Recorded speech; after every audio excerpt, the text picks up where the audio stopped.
Hi hello నమస్తే, welcome to I think news. నేను మీ రాజేందర్. ఈరోజు మనతో ఉన్నారు డాక్టర్ భరత్ రెడ్డి గారు, senior political analyst.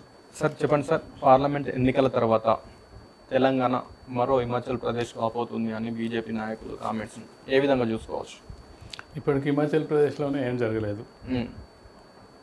Congress party ముఖ్యమంత్రి రాజీనామా చేయడం జరిగింది. అవును, ప్రభుత్వం ఏర్పాటు చేయడానికి వాళ్ళకి ఇంకా మెజార్టీ ఉంది. కేవలం 40 మంది, మొత్తం 64 మంది శాసనసభ్యులు ఉన్న అసెంబ్లీలో 33 మంది ఉంటే ప్రభుత్వం కొనసాగే అవకాశం ఉంటుంది. కేవలం 5-6 రెబల్స్గా బయటికి బీజేపీకి అనుకూలంగా ఓటు వేసినట్టున్నారు.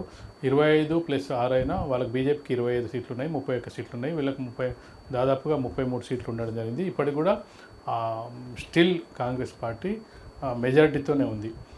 అయితే అక్కడికి ఇక్కడ తేడా, అక్కడ కూడా ఇప్పటికి ప్రభుత్వం పడిపోలేదు. ఒక ముఖ్యమంత్రి రాజీనామా చేయడం జరిగింది, మరొక ముఖ్యమంత్రి ఎన్నుకోవడానికి వాళ్ళు ఏర్పాట్లు చేసుకుంటున్నారు. అది హిమాచల్ పార్టీ పరిస్థితి. ఒకవేళ వేరియేషన్ చాలా తక్కువ ఉంది కాబట్టి ఇంకొక 4 ఇటు వస్తే హిమాచల్ ప్రదేశ్లో ప్రభుత్వం మారుతుందా అంటే అక్కడ మారే అవకాశం ఉండొచ్చు. ఎందుకంటే కాంగ్రెస్ పార్టీ అధికార పక్షం, ప్రధాన ప్రతిపక్షం భారతీయ జనతా పార్టీ, ఇద్దరి మధ్య సీట్ల అనేది కేవలం 15 సీట్ల వరకు మాత్రమే వేరియేషన్ ఉంది. ఒక 8 మంది ఇటు వచ్చినట్టయితే ఆ సీట్లు మారిపోయే అవకాశం ఉంది. ఆల్రెడీ 6 వచ్చారు కాబట్టి ఇంకొక 3 గుంజుకోగలిగితే ఆ పార్టీ అధికార మార్పిడి జరిగే అవకాశం ఉంది హిమాచల్ ప్రదేశ్లో. అది ఒక అంశం. ఇక తెలంగాణ విషయానికి వచ్చినప్పటికీ తెలంగాణకు హిమాచల్ ప్రదేశ్కు అసలు పోలిక లేదు, పొంతం లేదు చెప్పొచ్చు. ఎందుకంటే ఇక్కడ చూసుకుంటే బీజేపీ ప్రధాన ప్రతిపక్షం కాదు, బీజేపీ దరిదాపులు లేదు, బీజేపీకి వచ్చే అవకాశమే లేదు. 5 ఏళ్ల వరకు బీజేపీ ఎట్టి పరిస్థితుల్లో కూడా కాంగ్రెస్ పార్టీని కూలగొట్టే అవకాశమే లేదు. ఇక్కడ కూలగొట్టే అవకాశం ఉందంటే అది బీఆర్ఎస్కి మాత్రమే ఉంది. బీఆర్ఎస్కి ఏంటంటే కాంగ్రెస్ పార్టీకి 64 సీట్లు ఉంటాయి, బీఆర్ఎస్కి 39 సీట్లు ఉండడం జరిగింది. 39 సీట్లకు వాళ్ళకు మధ్య గ్యాప్ చూసుకున్నట్టయితే 25 సీట్ల గ్యాప్ ఉంది. అక్కడి నుంచి ఒక 15 మందిని తెచ్చుకోగలిస్తే బీఆర్ఎస్ ప్రభుత్వానికి ఏర్పాటు చేయడానికి అవకాశం ఉంటుంది. చాలా కాలం నుంచి ఆ విమర్శ కూడా ఉంది బీఆర్ఎస్ పార్టీ మమ్మల్ని కూలగొట్టే ప్రయత్నం చేస్తుందనే ఒక విమర్శ ఉంది. అయితే ఇప్పుడున్న పరిస్థితిలో చూసుకున్నట్లయితే బీఆర్ఎస్ఏ తన ఎమ్మెల్యేలను కాపాడుకోలేని స్థితిలో ఉన్న పరిస్థితిలో బీఆర్ఎస్ అనేది కాంగ్రెస్ పార్టీని కూలగొట్టే ప్రయత్నం చేస్తుంది అనుకోవడానికి వీల్లేదు, చేసినా అది ఫలిస్తుందని చెప్పడానికి కూడా వీల్లేదు. ఇక మీరు చెప్పినట్టుగా బీజేపీ ఇక్కడ చేస్తుందా?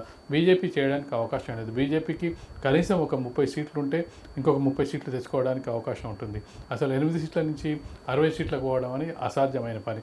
ఒక బీఆర్ఎస్ను మొత్తం లాగేసుకున్నా కానీ టోటల్గా కలిపితే 47 సీట్ల వరకే వస్తుంది. ఇంకా 13 సీట్లు ఎక్కడి నుంచి రావాలి? మళ్ళీ కాంగ్రెస్ పార్టీ నుంచి రావాల్సిన అవసరం ఉంది. కాంగ్రెస్ పార్టీకి సంబంధించిన ఎమ్మెల్యేలు ఇప్పుడు పార్టీలు మారే అవకాశం లేదు, ఉద్దేశం లేదు. ఎందుకంటే చాలా కాలం తర్వాత వాళ్ళు అధికారంలోకి రావడం జరిగింది. తెలంగాణ ఏర్పడిన తర్వాత మొదటిసారిగా అధికారంలోకి రావడం జరిగింది. 10 సంవత్సరాలు కాంగ్రెస్ నాయకులంతా కూడా ఖాళీగా ఉండడం జరిగింది. ఇప్పుడు అధికారాన్ని అనుభవిస్తున్న సందర్భంలో మరొకసారి తప్పు చేసి అధికారాన్ని కోల్పోయే పరిస్థితి తెచ్చుకోరు. కాబట్టి కాంగ్రెస్ పార్టీ నుంచి ఎవరు కూడా బయటికి పోయే పరిస్థితి అయితే కనిపిస్తలేదు. రాబోయే కాలంలో బీజేపీ టార్గెట్ అంటే కాంగ్రెస్ ప్రభుత్వాన్ని పడగొట్టడమా, బీఆర్ఎస్ పార్టీని మింగడమా? బీఆర్ఎస్ పార్టీని మింగడమే. కాంగ్రెస్ పార్టీని పడగొట్టడం కంటే బీజేపీకి మెయిన్ టార్గెట్ మనం చూసుకున్నట్టయితే బీఆర్ఎస్ లేకుండా చేస్తే ఆ స్థానాన్ని బీజేపీ ఆక్రమించే అవకాశం ఉంటుంది. ముందుగా ప్రతిపక్షం అంటే స్టెప్ బై స్టెప్ 2వ స్థానం నుంచి మొదటి స్థానానికి రావడం ఈజీగానే, 3వ స్థానం నుంచి మొదటి స్థానానికి పోవడం అనేది చాలా కష్టమైన పని.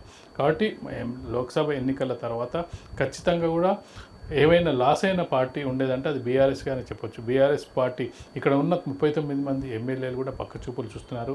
లోక్సభ ఎన్నికల అనంతరం చేరడానికి దాదాపు కాంగ్రెస్ వాళ్ళు చెప్తున్న లెక్క ప్రకారం 20-25 మంది మాతో టచ్లో ఉన్నారని చెప్తున్న సందర్భంలో 25 మంది వెళ్ళి కాంగ్రెస్ పార్టీలో చేరినట్టయితే వాళ్ళ దగ్గర ఉండే 10-15 మంది కూడా వాళ్ళు ఏ బీజేపీనో లేదంటే వెళ్ళే అవకాశం ఉంటుంది. ఎంతమంది బీఆర్ఎస్ని పట్టుకొని ఉంటారనేది కూడా చర్చ.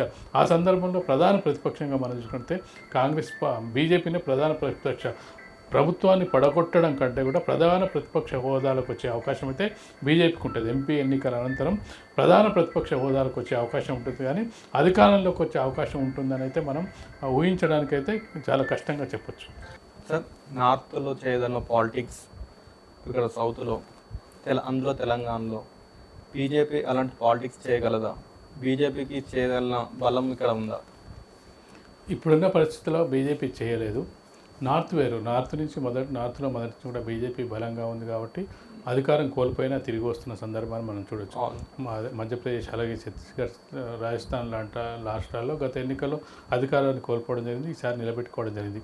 కాంగ్రెస్ పార్టీ అధికారం ప్రతిపక్షాల మధ్య వాళ్ళిద్దరి మధ్య మారుతూ వస్తున్న సందర్భంలో ఇప్పుడే ఎంట్రీ అవుతుంది. మనం చూసుకున్నట్లయితే అసలు సౌత్ తెలంగాణలో ఎంట్రీ లేదు బీజేపీకి. కర్ణాటకలో గతంలో అధికారంలోకి రావడం జరిగింది, తర్వాత ప్రతిపక్ష స్థానంలోకి రావడం జరిగింది. కర్ణాటక తర్వాత టార్గెట్ తెలంగాణను పెట్టుకోవడం జరిగింది. మిగతా ఆంధ్రప్రదేశ్లో నామమాత్రంగా ఉంది, తమిళనాడులో నామమాత్రంగా ఉంది, కేరళలో నామమాత్రంగా ఉంది. దక్షిణాది రాష్ట్రాల్లో ఇప్పుడు బీజేపీ పెట్టుకున్న ఆశ కర్ణాటక తర్వాత తెలంగాణలో ఎంటర్ అవ్వాలని. ఆ దిశగా పావులు కలుపుతుంది. కొంతవరకు సక్సెస్ అయిందని చెప్పుకోవచ్చు. ఎప్పుడైతే బీఆర్ఎస్ లేకుండా పోతుందో ఆ స్థానాన్ని ఆక్రమించాలనేది గట్టి వ్యూహంతో పనిచేస్తుంది. మొన్న ఎన్నికల్లో మొన్న జరిగిన 2000 అసెంబ్లీ ఎన్నికల్లో చూసుకున్నట్లయితే దాదాపు 30 లక్షల ఓట్లు. అలాగే చూసుకున్నట్లయితే మనం 8 సీట్లు పొందడం ద్వారా ఖచ్చితంగా కూడా ఒక వాళ్ళు మేమున్నామని చెప్పుకోవాలనే స్థితికి రావడం జరిగింది. బీఆర్ఎస్ కనుక ఒకవేళ నిర్వీర్యం అయిపోతే ఆ స్థానాన్ని బీజేపీ ఆక్రమించుకునే పరిస్థితి ఖచ్చితంగా ఉంటుందని చెప్పొచ్చు. సార్ ఇప్పుడున్న పరిమాణాల్లో, రాజకీయ పరిమాణాలను చూస్తే కాంగ్రెస్ ప్రభుత్వం 5 సంవత్సరాలు లీడ్ చేయగలుగుతుందా? ఖచ్చితంగా చేస్తుంది. ఖచ్చితంగా కాంగ్రెస్ పార్టీ అనేది ఖచ్చితంగా లీడ్ చేయగలుగుతుంది. ఎందుకంటే సీనియర్లన్నీ సర్దుకున్నారు. మనం గతంలో చాలా గ్రూపులు ఉండేవి, అసమ్మతులు ఉండేవి. పీసీసీ అధ్యక్షుడిని నియమించిన సమయంలోనే రేవంత్ రెడ్డిపై పెద్ద ఎత్తున తిరగబాటు చేసిన సందర్భాన్ని కూడా చూడడం జరిగింది. అప్పుడు పీసీసీ అధ్యక్షుడి మీద తీవ్రమైన ఆరోపణలు కూడా చేయడం జరిగింది. పీసీసీ అధ్యక్షుడు డబ్బులు ఇచ్చి కొనుక్కున్నారనే ఆరోపణలు కూడా చేయడం జరిగింది. ఇలాంటి ఆరోపణలన్నీ పక్కకి వెళ్ళడం జరిగింది. ముఖ్యమంత్రి ఎంపిక సమయంలో కూడా తీవ్రంగా బట్టి విక్రమార్క, ఉత్తమ్ కుమార్ రెడ్డి పోటీ పడడం జరిగింది. కానీ అధిష్టానం మాత్రం ఒక లైన్ క్లియర్గా ఉండడం జరిగింది. ఖచ్చితంగా అధికారం తేవడానికి రేవంత్ రెడ్డి కృషి ఉంది. ఆ కృషి ఫలితంగా కాంగ్రెస్ పార్టీ అధికారంలోకి తేవడానికి కృషి చేసిన కష్టపడ్డ రేవంత్ రెడ్డికి ముఖ్యమంత్రిగా మా పదవి బాధ్యతలు చేపట్టాలని చెప్పి కాంగ్రెస్ పార్టీ అధిష్టానం కృత నిశ్చయంతో ఉండడంతో కింది స్థాయి నాయకులు, మిగతా నాయకులు కూడా సర్దుకున్నారు. వాళ్ళు మంత్రి పదవుల్లో కొనసాగుతున్నారు. కాబట్టి ఇప్పుడిప్పుడే కాంగ్రెస్ పార్టీని దెబ్బతీయడం అనేది చాలా కష్టమైన పని. మరొక విషయం ఏంటంటే కాంగ్రెస్ పార్టీలో అసమ్మతి ఎప్పుడైనా ఏ రూపంలోనే రావచ్చు, కానీ ఇప్పుడున్న పరిస్థితుల్లో ఇంత తొందరగా వచ్చే అవకాశం ఉంటుంది. ఓ 2 ఏళ్ళు 3 ఏళ్ళు గడిచిన తర్వాత రేవంత్ రెడ్డి మీద ఏమైనా ఆరోపణలు వచ్చో, లేకపోతే పనితీరు సరిగా లేకో, 6 గ్యారెంటీలు అమలు చేయలేకపోనో, ఎన్నికల మేనిఫెస్టోలో ఏమైనా లోపాలుంటేనో, రేపు ఏదైనా కార్పొరేషన్ పదవుల నింపకంలో అసంతృప్తులు వచ్చినా అవి బయటపడడానికి 2 ఏళ్ళు సమయం పట్టే అవకాశం ఉంటుంది. ఖచ్చితంగా కాంగ్రెస్ పార్టీ ఏది ఏమైనప్పటికీ 5 ఏళ్ళు ప్రభుత్వాన్ని అయితే లీడ్ చేసే అవకాశం అయితే ఖచ్చితంగా కనిపిస్తుంది. Okay sir, thank you.